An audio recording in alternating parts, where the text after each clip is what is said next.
चंद्रपूर जिल्ह्यातील कृषी केंद्र संचालकांकडून खत विक्रीमध्ये करण्यात येणाऱ्या अनियमिततेची गंभीर दखल घेत जिल्हा अधीक्षक कृषी अधिकारी यांनी धडक कारवाई केली आहे।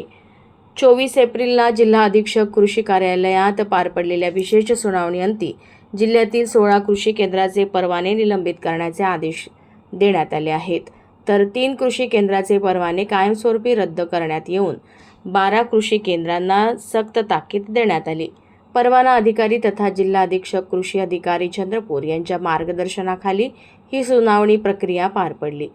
यावेळी प्रत्येक प्रकरणाची सखोल चौकशी करण्यात आली। सुनावणी दरम्यान केंद्र चालकांनी सादर केलेले खुलासे असमाधानकारक आढळल्याने 16 कृषी केंद्रांवर निलंबनाची कारवाई निश्चित करण्यात आली।